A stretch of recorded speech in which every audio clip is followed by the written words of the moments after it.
AP deputy CM Pawan Kalyan పూర్తిగా నియంతృత్వం వైపు అడుగులు వేస్తున్నారు. ఆయన సొంత పనులకు సీఎంఓ కార్యాలయాన్ని, డిప్యూటీ సీఎం కార్యాలయాన్ని మరోసారి దుర్వినియోగం చేసేందుకు సిద్ధమయ్యారు. సాధారణంగా ముఖ్యమంత్రి ఉన్నప్పుడు ఏ శాఖలకు సంబంధించి డైరెక్ట్గా డిప్యూటీ సీఎంలు సమీక్ష నిర్వహించడం, అది ఏంటి తన శాఖలు కాకుండా ఇతర మంత్రులతో నిర్వహించడం అన్నది చాలా అరుదు. ముఖ్యమంత్రి అందుబాటులో లేనప్పుడు ఆ ముఖ్యమంత్రి అనుమతిస్తేనే అప్పుడు డిప్యూటీ సీఎం ఆ వ్యవహారాన్ని పర్యవేక్షిస్తూ ఉంటారు. కానీ డిప్యూటీ సీఎంగా ఉన్న పవన్ కళ్యాణ్ నేరుగా కందుల దుర్గేష్తో సమీక్ష నిర్వహించారు. సరే, అదొక ఎత్తు అయితే పవన్ కళ్యాణ్ ఎంత నియంతృత్వం వైపు వెళ్తున్నారు, అసలు ప్రజాస్వామ్యం పట్ల ఆయనకు ఏమాత్రం గౌరవం ఉంది అన్నది కూడా ఒక ఆందోళన కలిగించే అంశం. ఏకంగా ఒకరికి జనసేన పార్టీ నుంచి సభ్యత్వం లేకుండా చేసేశారు ఒక నాయకుడికి, తన సినిమాకు అడ్డు వస్తూ ఉన్నారన్న నేపథ్యంలోనే. అనుశ్రీ సత్యనారాయణ, ఈయన తూర్పుగోదావరి జిల్లాకు సంబంధించిన జనసేన పార్టీ నాయకుడు, రాజమండ్రి నగరానికి జనసేన పార్టీ ఇన్ఛార్జ్గా కూడా ఉన్నారు. ఆయన్ని నియోజకవర్గ ఇన్ఛార్జ్గా ఉన్న ఆయన్ని అనుశ్రీ సత్యనారాయణ అంటే ఈయన్ని అత్తి సత్యనారాయణ కూడా అంటారు. ఈయన్ని పార్టీ నుంచి బహిష్కరించేశారు. ఈరోజు అధికారికంగా ఒక ప్రకటన విడుదల చేశారు. ఎంత ఆందోళనకరమైన అంశం అంటే, అవాంఛనీయమైన థియేటర్ల బంధు పిలుపు నిర్ణయంలో మీరు భాగస్వాములేనని మీపై తీవ్రమైన ఆరోపణలు వచ్చినందున జనసేన పార్టీలోని మీ సభ్యత్వాన్ని రద్దు చేయడంతో పాటు మిమ్మల్ని పార్టీ రాజమండ్రి నగర నియోజకవర్గ ఇన్ఛార్జ్ బాధ్యతల నుంచి తొలగిస్తున్నాం. మీపై వచ్చిన ఆరోపణలు సత్యమా అసత్యమా అని మీరు నిరూపించుకునే వరకు మీరు పార్టీ కార్యక్రమాలకు దూరంగా ఉండాలని ఆదేశిస్తున్నాం. ఎంత అప్రజాస్వామికం! యాక్చువల్లీ ఏప్రిల్ 19న ఈయన ఎగ్జిబిటర్గా కూడా ఉన్నారు. ఈయనకు థియేటర్లు ఉన్నాయి. ఎవరు? ఈ సత్యనారాయణ. ఏప్రిల్ 19వ తేదీన ఈయన అన్నారు, బంధుకు పిలుపునిద్దాం, మనకు గిట్టుబాటు కావడం లేదు ఈ పర్సెంటేజు రెంటు విధానంలో అని పిలుపునిస్తే, ఈ సినిమా రిలీజ్ డేట్ ఎప్పుడు వచ్చింది? మే 16వ తేదీన వచ్చింది. అంటే దాదాపు నెల ముందే, ఈ సినిమా ఎప్పుడు రిలీజ్ అవుతుందో తెలియకముందే వాళ్ళ ఇబ్బందులతో ఈ ప్రతిపాదన చేస్తే ఏకంగా ఆయన్ని పార్టీ సభ్యత్వం నుంచి తొలగించేశారు. మీ మీద వచ్చిన ఆరోపణలు సత్యమా అసత్యమని నిరూపించుకునే వరకు పార్టీ కార్యక్రమాలకు దూరంగా ఉండాలన్నారు. ఇదే తిరుపతిలో కిరణ్ రాయల్ మీద ఆరోపణలు వస్తే ఒక మహిళ అలిగేషన్స్ చేస్తే మరి ఆ రోజు పార్టీ సభ్యత్వం రద్దు చేశారా? చేయలేదు. ఇది తేలే వరకు మీరు పార్టీ కార్యక్రమాలకు దూరంగా ఉండండి అని మాత్రమే చెప్పారు. కానీ ఆయన డే 1 నుంచి మళ్ళీ మరుసటి రోజు నుండి పార్టీ కార్యక్రమాల్లో ఆయన పాల్గొంటూనే ఉన్నారు. కానీ ఇక్కడ తన సినిమాకే ఇచ్చేస్తారా అని, నిజానికి ఇది పూర్తి అప్రజాస్వామికం, ఏమాత్రం పసలేని వాదన. ఆ సత్యనారాయణ అనే వ్యక్తి ఏప్రిల్ 19వ తేదీన ప్రతిపాదన చేస్తే సినిమా రిలీజ్ డేట్ మే 16న వచ్చింది. అయినా సరే దానికి లింకు పెట్టేసి ఆయన ఏకంగా సభ్యత్వం రద్దు చేసేశారు పార్టీ నుంచి. ఎంత అన్యాయమైన పరిస్థితుల్లో ఉన్నారో, జనసేన పార్టీ ఎలా నడుస్తుందో దీన్ని బట్టి ఆలోచించవచ్చు. తన అహంభావాన్ని చల్లార్చుకునేందుకు పవన్ కళ్యాణ్ ఏమేం పనులు ఎంత అప్రజాస్వామికంగా చేస్తున్నారన్న దానికి ఇదొక నిదర్శనం. సభ్యత్వం రద్దు చేసేశారు పూర్తిగా. అసలు ఏంటి వాళ్ళు చెప్తున్నది ఏంటి? మాకు థియేటర్లు నడుపుతున్న వాళ్ళకి ఇబ్బందులు ఉన్నాయి, రెంటో లేకుంటే పర్సెంటేజ్ ఏదో ఒకటి తేల్చాలి. చిన్న సినిమాలు అన్నిటికీ పర్సెంటేజ్ ఇస్తున్నారు, కానీ పెద్ద సినిమా వచ్చేసరికి తొలివారం ఏమో రెంట్ అంటారు. అంటే ఎక్కువ కలెక్షన్స్ అన్నీ తొలివారం వస్తాయి కదా, అప్పుడు రెంట్ అంటారు. ఆ తర్వాత రెండో వారం నుండి ఇంకా కలెక్షన్స్ అన్నీ పడిపోయిన తర్వాత పర్సెంటేజ్ అంటారు. దీనివల్ల మేము నష్టపోతున్నాం, రెంటో లేకుంటే పర్సెంటేజో ఏదో ఒకటి తేల్చండి అన్నది ఎగ్జిబిటర్లు అంటే థియేటర్ల యజమానుల డిమాండ్. దాన్ని పరిష్కరించాల్సిన డిప్యూటీ సీఎం అసలు ఇక్కడ ఎలాంటి పరిస్థితి లేదు, థియేటర్లకు ఎలాంటి ఇబ్బంది లేదు అన్నట్టు, ఇదేదో ఒక అవాంఛనీయమైన పరిస్థితి అన్నట్లు, థియేటర్ల బంద్కు పిలుపునిచ్చే హక్కు కూడా మీకు ఈ ప్రజాస్వామ్యంలో ఆంధ్రప్రదేశ్లో తాను డిప్యూటీ సీఎంగా ఉండగా తన సినిమా రిలీజ్ అవుతున్న సమయంలో బంద్కు పిలుపునిచ్చే హక్కు కూడా మీకు లేదు అన్నట్టుగా చిత్ర పరిశ్రమను బెదిరించే పరిస్థితుల్లో డిప్యూటీ సీఎం పవన్ కళ్యాణ్ గారు ఉన్నారనేది చాలా క్లియర్గా అర్థమవుతుంది. ఏకంగా జనసేన పార్టీ ఒక ప్రకటన ఇచ్చింది ఆయన్ని, అనుశ్రీ సత్యనారాయణ పార్టీ నుంచి సభ్యత్వం రద్దు చేయడం అంటే బహిష్కరించడమే. ఇంత అన్యాయంగా చేశారు. దాంతోపాటు మళ్ళీ ఈరోజు డిప్యూటీ సీఎం కార్యాలయం నుంచి మళ్ళీ ఇంకో ప్రకటన విడుదల చేశారు. ఈ ప్రకటన చూస్తే పవన్ కళ్యాణ్ ఎంత డబుల్ స్టాండర్డ్స్తో ఉంటున్నారు. జగన్మోహన్ రెడ్డి హయాంలో ఒక మాట మాట్లాడి ఈరోజు ఇచ్చిన ప్రకటనలో కూడా మరో మాట మాట్లాడుతూ ఉన్నారు. ఎంత క్లియర్గా అంటే అన్నీ ఒకటి చూద్దాం. అవాంఛనీయ పరిస్థితికి కారకుల్లో జనసేన తరఫున వాళ్ళు ఉన్నా సరే చర్యలకు వెనుకాడవద్దు అని చెప్పేసి డిప్యూటీ సీఎం హోదాలో సినిమాటోగ్రఫీ మంత్రి కందుల దుర్గేష్కి ఆదేశాలు ఇచ్చారంట. ఇద్దరు జనసేన పార్టీ మంత్రులు అయి ఉండవచ్చు, కానీ అంత మాత్రాన డైరెక్ట్గా తనకు సంబంధం లేని శాఖలతో నేరుగా ఆ మంత్రిని పిలిపించుకొని డిప్యూటీ సీఎం ఆదేశాలు ఇస్తూ ఉన్నారంటే ఈ శాఖల్ని పూర్తిగా వీళ్ళకి అప్పగించేశారా? ముఖ్యమంత్రి చంద్రబాబు నాయుడు, తెలుగుదేశం పార్టీ వాళ్ళు పూర్తిగా ఈ శాఖల్ని ఈయనకే అప్పగించారా అన్న ఒక అభిప్రాయం కలుగుతో పాటు కొత్త చిత్రాల విడుదల సందర్భంలో టికెట్ల ధరల పెంపు నిమిత్తం నిర్మాతలు వారికి సంబంధించిన వారు వ్యక్తిగత హోదాలో కాకుండా తెలుగు చలనచిత్ర వాణిజ్య మండలి ద్వారానే ప్రభుత్వాన్ని సంప్రదించే విధానాన్ని అమలు చేయాలని దిశానిర్దేశం చేశారు. అంటే మొత్తం మీకు ఏదైనా కావాలంటే మూకుమ్మడిగా రావాలి, ఇండివిజువల్గా వస్తే చెల్లుబాటు కాదు అని అంటున్నారు.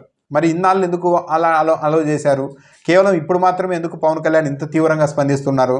తాజా పరిణామాలను ఉప ముఖ్యమంత్రి పవన్ కళ్యాణ్కు కందుల దుర్గేష్ వివరించారంట. దీనికి స్పందిస్తూ పవన్ కళ్యాణ్ పలు కీలక సూచనలు చేశారు.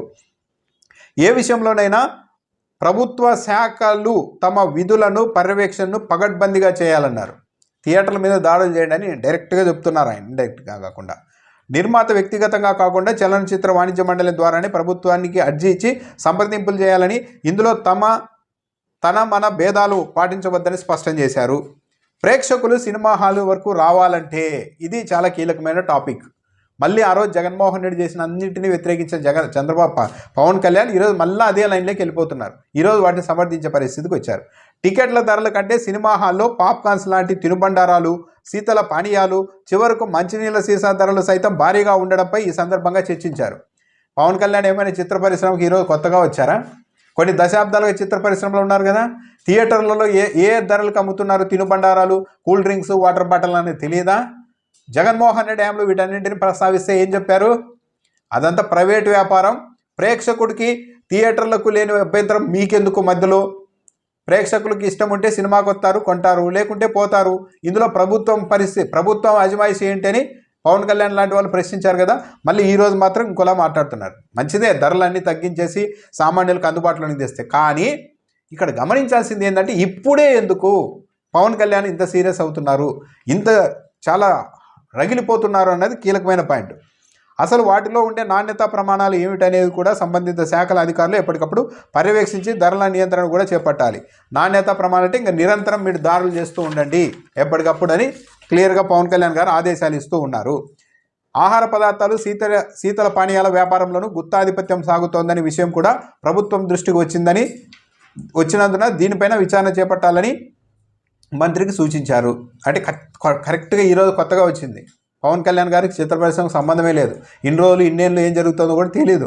ఈరోజు మాత్రమే తనకు తెలిసినట్టు మాట్లాడుతూ ఉన్నారు.